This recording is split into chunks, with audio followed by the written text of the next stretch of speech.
Good evening. My name is Michael Frishkopf, professor of ethnomusicology here and director of the Canadian Centre for Ethnomusicology.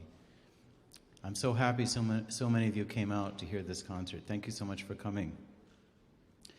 This concert is entitled Transpositions, Music for Resilient Sustainable Communities. It's part of International Week, and it's also the opening of an international workshop on ethics, rights, culture, and the humanization of refugees. I'd like to open with a few words about the power of music, something I've been thinking about for a long time. What does music actually do? We think of music as entertainment often, but what does it actually do for people? I would like to argue that music is a remarkably powerful social technology, like no other. Our concert is entitled Transpositions. Transposition has a musical meaning that many of you may know. To transpose a song is to move its pitch. But there are also social transpositions, movements through space and time. Social transpositions disrupt relationships, even under the best of circumstances, but much more so under duress, natural or man-made disasters, producing refugees. Music can ease the pain of social transpositions, a pain essentially of broken connection. We are social creatures. We live through connections to others, through community. Social transpositions strain those connections, sometimes to the breaking point. Music can strengthen human connections and create new ones. Music supports social resilience by forging resilient, sustainable human connections. This is among the most important answers to this question, what does music actually do? I argue that the most powerful such music has three key properties. First, it's fully participatory. Anyone can join, though participation can take many forms. Performing, yes, also dancing, or listening, but actively listening, like you're doing tonight. Secondly, it's flexible. This kind of music can adapt to its environment. Third, it enables feedback among participants, especially from the listeners to the performers. You're the listeners, so we're going to expect some feedback. Musicians then react by fine-tuning their music, seeking its resonant frequency, as I think of it, as the emotion spirals upward. Then everyone is bound into a shared musical alignment and recognition of our shared humanity.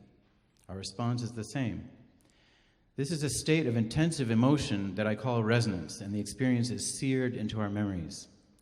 At the same time, such music evokes memories of past resonances and thus sustains crucial connections to people who were formerly present in other times and places.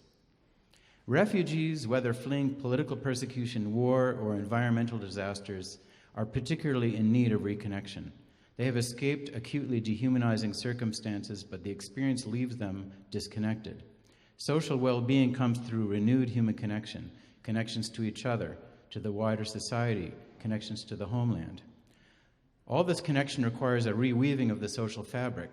It's not just the refugees who have to connect, it's the people in the host society to where they come that also have to be open to connection. Music is a technology of reweaving, generating resonance and understanding across boundaries of language, ethnicity, education, wealth, and power. We are about to perform Arabic music for you, and social resonance is nowhere more apparent than in Arabic music. Arabic music is highly participatory. It is flexible through ornamentation and improvisation, and it offers many opportunities for feedback from the audience. All this generates resonance. In Arabic, it's called tarab, sometimes translated ecstasy. Arabic music provides a very wide palette of musical resources, including several dozen scales called maqamat, many featuring subtle microtonal intervals, as well as distinctive ornaments and improvisations called taqasim, and a set of rhythms known as iqa'at. You'll hear these tonight. Traditionally, the music is performed by ear, but even when there's a score, musicians never feel enslaved to the score. They can respond to the people listening. You are the participants here as listeners, and you too can perform. Feedback is your right, so don't stay quiet. Arab audiences are very expressive. They respond to beautiful music through gestures, claps, cries, and expressions like Ya Salam, oh wow. And Mauritania, repeat, again. You can clap in the middle. It's not like classical music. Clap when you feel like clapping. Get up and dance. We won't be upset. Express yourself so we know that you heard us and you approve of what we're playing. That will make us play even better for you. This concert is a participatory demonstration of music's power to reinforce, create, and recreate connection. One I hope you will not only witness on the stage, but will feel yourself. Notice your connection to those seated around you. Introduce yourself. Music breaks down barriers. It reminds us of our shared humanity, and it allows new connections to form. It's now my honor and pleasure to introduce two virtuoso musicians whom I've had the honor of calling my musical companions and friends, with whom I've had the pleasure of performing and from whom I've learned immeasurably. Both were highly successful musicians in their home countries of Syria and Iraq. Both are refugees of tragic wars. Arriving in Canada, they connected to the local Arab community, to the wider Canadian community, and including non-Arab musicians like myself, while maintaining connection to their homelands. And they have done so through the power of music, among other ways. Everyone who has had the privilege of hearing them has been greatly enriched by their extraordinary musicality. You are very lucky to hear them tonight. Roy Abdalnour, virtuoso violinist, hails from Syria, where he studied at the Music Conservatory. He has performed with the greatest singers of the Arab world, like Elias Karam, Sabah Fakhri, Nancy Ajram, Dominique Horani, George Wassouf, and many others. He participated in the 4th Music Festival of the Arab world in Egypt. A member of the Syrian Artists Association, he ran a musical institute to teach children and adults in his native land. In Canada, he continues to perform with touring Arab singers such as Mohammed Iskandar, Hari Khalil, and Ziad Bourghi, as well as with many local musicians. Ahmed al-Auqaily, virtuoso percussionist, hails from Baghdad in Iraq, where he began playing music at age 13. He studied in music school for 3 years, then launched a professional career. Displaced by the First Gulf War, he arrived in Canada in 1997. Here he has continued to play with many bands, including our own Miname, the Middle East and North African Music Ensemble, and also to teach, and he is constantly in demand for community events. Please warmly welcome Roy and Ahmed to the stage.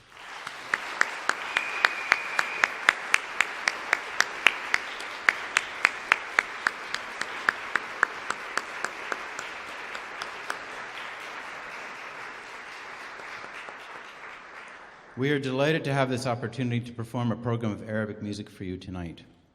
I should add that in Arabic music, the ultimate creator of tarab, literally the linguistic word for the creator of tarab, is the mutrib, and the mutrib is a singer. For the voice is the ultimate expressive instrument. We don't have a singer tonight, but not everybody understands Arabic, so in a way it's suitable that we're performing the music instrumentally. But in the expressive tone of Roy's violin, you have to listen and you will hear him singing through that violin. And you'll also hear Ahmed singing through his riq and his tabla. Towards the end of our program, we will also feature a surprise Canadian guest and song from Quebec, further demonstrating music's power of connection. Except that I think the secret is already out, and you know that it's Professor Guillaume Tardif, who's our own professor of violin here. So this is an extra direction of connection where we're going to play a song which is not from the Arabic tradition, but that fits very nicely, and he's going to play some of the Arabic music as well. So thank you very much for attending once again. We're going to begin with a traditional introductory prelude called a dulab in a maqam or a scale called shad araban, followed by a taqasim, an improvisation by Roy on the violin, leading into a traditional Turkish form that was imported into the Arab world in the 19th century called a samai, in a related maqam called nawa athar. So I hope you enjoy that.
Thank you very much. I should have mentioned that last piece was composed by Jamil Awais, who's a Syrian composer, lived from 1890 to 1955 in Aleppo.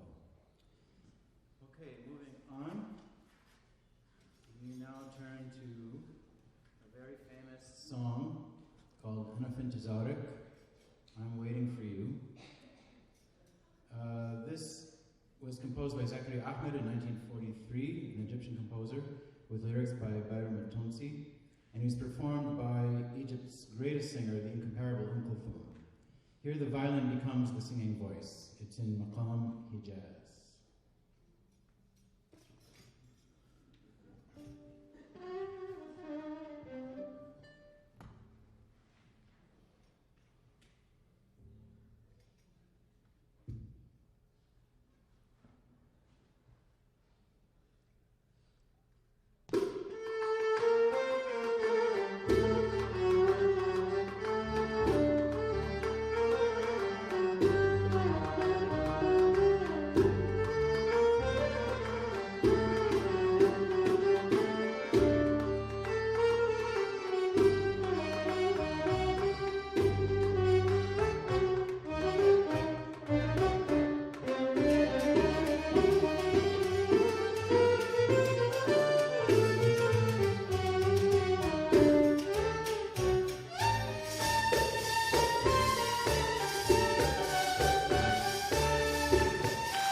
Okay, thank you.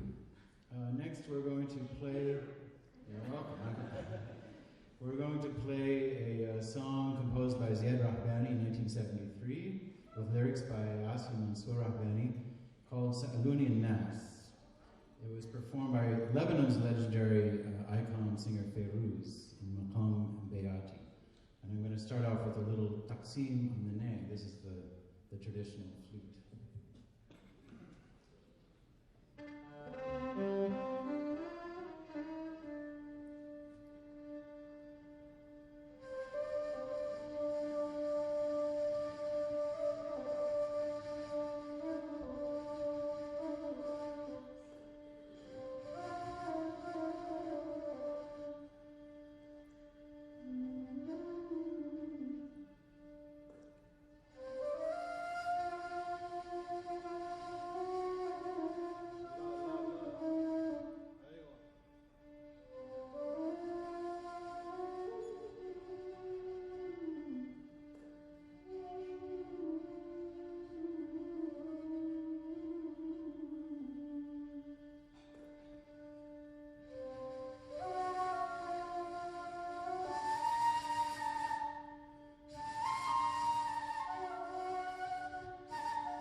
شكرا.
Thank you very much. Now we're going to go to a form like the Samai was originally Turkish. It's called the longa. And this one comes from the 19th century by a composer named Sabuh Effendi, who was part of the Ottoman sphere. A lot of these pieces came into the Arab world in the 19th century, and then they stuck around. And I remember when I was studying music in Cairo, they would use them as sort of conservatory training pieces. But a lot of them are really wonderful. And the longa in particular is a fast instrumental piece which really shows off the instrument. So I hope you enjoy longa Sabuh in Hijaz Kar.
Song.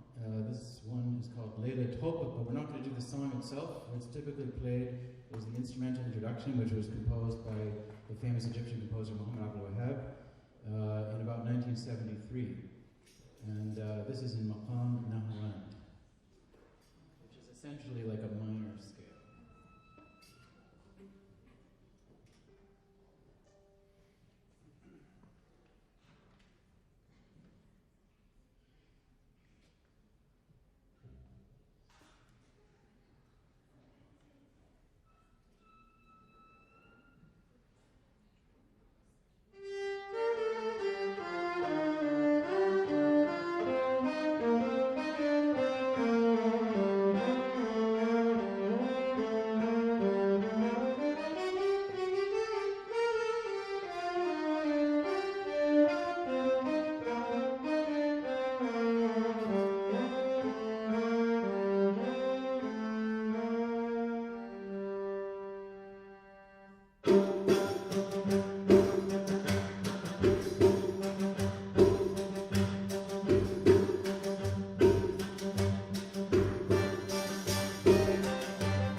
to further demonstrate the connective power of music, we're going to try to link up a song, a very famous song by the Egyptian composer Sayyid Darwish called Zaruni Kullu Sana Marra, with a Canadian Quebecois song that has been brought to us by Professor Guillaume Tardif, who's our violin professor, as I mentioned.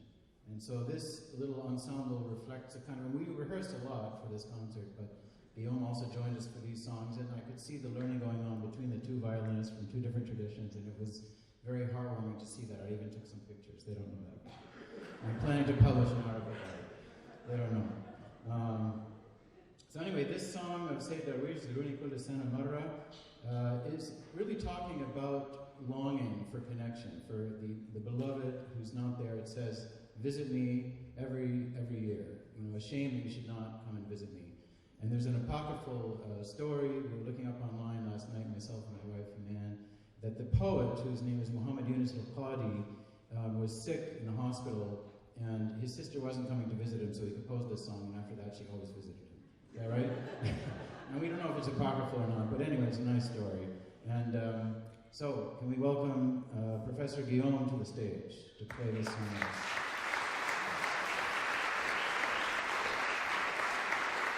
Thank you.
asked me to bring a melody from ear that talked about exiles or longing for home, I immediately thought about un Canadien errant, a wandering Canadian. It's a song from 1842, taking as melody a French melody, but with the words from a Quebecer who had experienced the rebellion of 1837. And in this song, the person who speaks the song remembers the country, and he asks to not be forgotten by his fellow countrymen. He actually asks the river to bring the message to them. And he's weeping and thinking about his home country, a little bit like sometimes I experience when I'm touring around and coming back to the hotel and singing to myself that special song.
2 songs make an unlikely connection. That's the power of music. I bet they've never been played together before, but hopefully we'll play them together again. Now we come to our last piece. It's another longa, in also Maqam Nahawand, by Jamil Beck from the 19th century. Longa Nahawand. Thank you so much for joining us on this program full of musical connections. Our sincere thanks to Russ Baker and Pat Strain for the beautiful sound, to the Department of Music for the Hall, Nancy Hannum and Yasmin Abuleben and their teams, sponsors of International Week and Workshop, respectively. Have a good evening and drive safely. Thank you for coming.